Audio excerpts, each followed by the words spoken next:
You're about to listen to a bedtime story from Audible. If you enjoy it, you can listen to thousands of other stories by signing up to Audible. The Emperor's New Clothes, written by Hans Christian Andersen, performed by David Jason.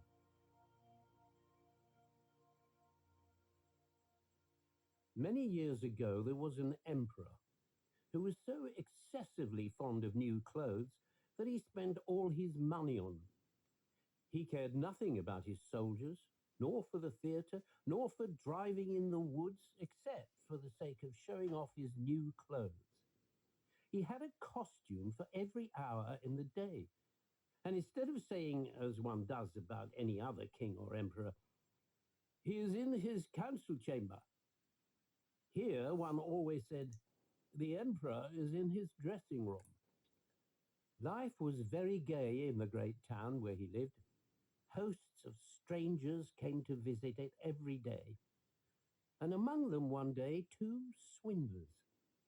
They gave themselves out as weavers and said that they knew how to weave the most beautiful materials imaginable.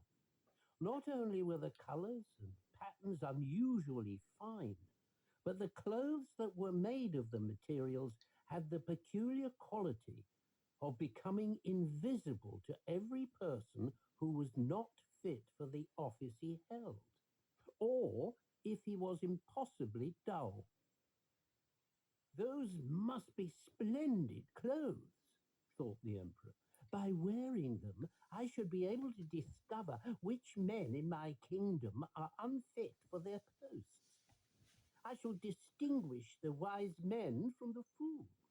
Yes, I certainly must order some of that material to be woven for me." He paid the 2 swindlers a lot of money in advance so that they might begin their work at once. They did put up 2 looms and pretended to weave, but they had nothing whatever upon their shuttles. At the outset, they asked for a quantity of the finest silk and the purest gold thread, all of which they put into their own bags, while they worked away at their empty looms far into the night. "I should like to know how those weavers are getting on with the material," thought the emperor. But he felt a little queer when he reflected that anyone who was stupid or unfit for his post would not be able to see it. He certainly thought that he needed to have no fears for himself, but still he thought he would send somebody else first to see how it was getting on. Everybody in the town knew what wonderful power the material possessed, and everyone was anxious to see how stupid his neighbor was. "I will send my faithful old minister to the weavers," thought the emperor. "He will best be able to see how the material looks, for he is a clever man, and no one fulfills his duties better than he does." So the good old minister went into the room where the 2 swindlers sat working at the empty loom. "Heaven preserve us," thought the old minister, opening his eyes very wide. "Why, I can't see a thing." But he took care not to say so. Both the swindlers begged him to be good enough to step a little nearer, and asked if he did not think it a good pattern and beautiful colouring.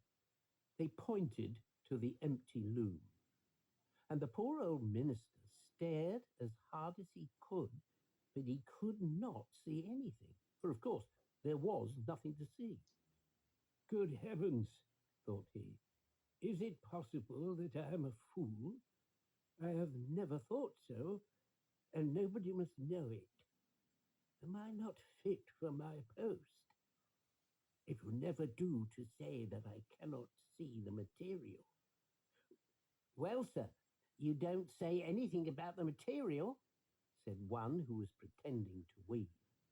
"Oh, it's beautiful, quite charming," said the old minister, looking through his spectacles. "This pattern, these colors. I will certainly tell the Emperor that the material pleases me very much. We are delighted to hear you say so, said the swindlers. And then they named all the colors and described the peculiar pattern. The old minister paid great attention to what they said, so as to be able to repeat it when he got home to the emperor. Then the swindlers went on to demand more money, more silk, and more gold to be able to proceed with the weaving. But they put it all into their own pockets. Not a single strand was ever put into the loom, but they went on as before, weaving at the empty loom. The emperor soon sent another faithful official to see how the material was getting on and if it would soon be ready. The same thing happened to him as to the minister. He looked and looked, but as there was only the empty loom, he could see nothing at all. Is this not a beautiful piece of material? Said both the swindlers, showing and explaining the beautiful pattern and colours which were not there to be seen. I know I am not a fool, thought the man, so it must be that I am unfit for my good post. It is very strange, though.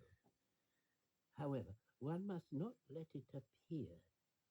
So he praised the material he did not see and assured them of his delight in the beautiful colours and the originality of the design. It is absolutely charming, he said to the emperor. Everybody in the town was talking about this splendid material. Now the emperor thought he would like to see it while it was still on the loom. So, accompanied by a number of selected courtiers, among whom were the two faithful officials who had already seen the imaginary material, he went to visit the crafty impostors who were working away as hard as ever they could at the empty loom. It is magnificent, said both the honest officials. Only see, your majesty, what a design, what colours! And they pointed to the empty loom, for they thought no doubt the others could see the material. What? Thought the emperor. I see nothing at all. This is terrible. Am I a fool? Am I not fit to be emperor? Why, nothing worse could happen to me. Oh, it is beautiful, said the emperor. It has my highest approval.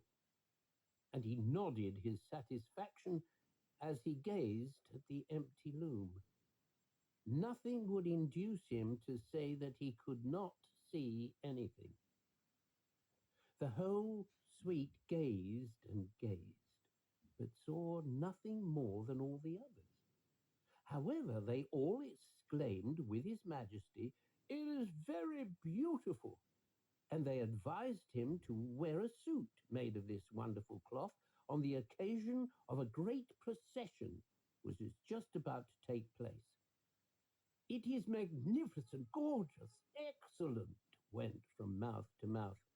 They were all equally delighted with it. The emperor gave each of the rogues an order of knighthood to be worn in their buttonholes and the title of gentlemen weavers.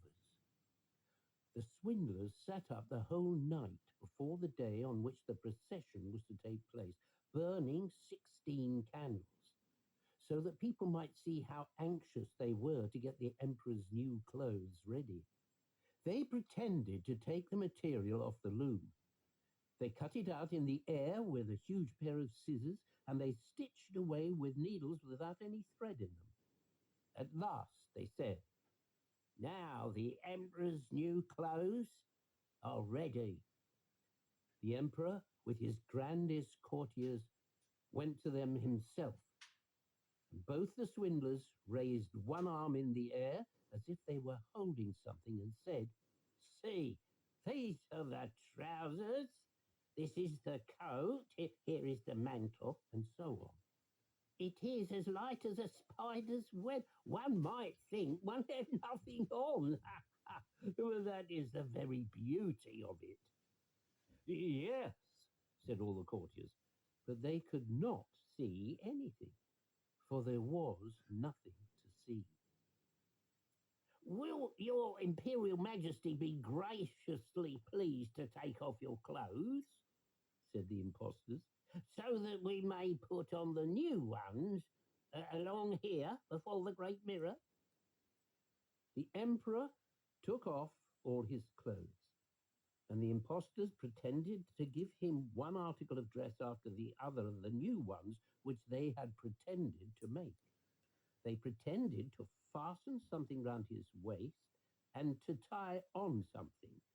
This was the train, and the emperor turned round and round in front of the mirror. How well his majesty looks in the new clothes! How becoming they are! Cried all the people around. Well, what a design, and what colours! They are most gorgeous robes. The canopy is waiting outside, which is to be carried over your majesty in the procession, said the master of ceremonies. Well, I am quite ready, said the emperor. Don't the clothes fit well? And then he turned round again in front of the mirror so that he should seem to be looking at his grand things. The chamberlains who were to carry the train stooped and pretended to lift it from the ground with both hands, and they walked along with their hands in the air. They dared not let it appear that they could not see anything. Then the emperor walked along in the procession under the gorgeous canopy, and everybody in the streets and at the windows exclaimed, "How beautiful the emperor's new clothes are! What a splendid train! And they fit to perfection." Nobody would let it appear that he could see nothing, for then he would not be fit for his post, or else he was a fool. None of the emperor's clothes had been so successful before. But he has got nothing on, said a little child. Oh, oh, oh, listen to the innocent, said its father. And one person whispered to the other what the child had said. He has nothing on. A child says he has nothing on. But he has nothing on, at last cried all the people. The emperor writhed, for he knew it was true.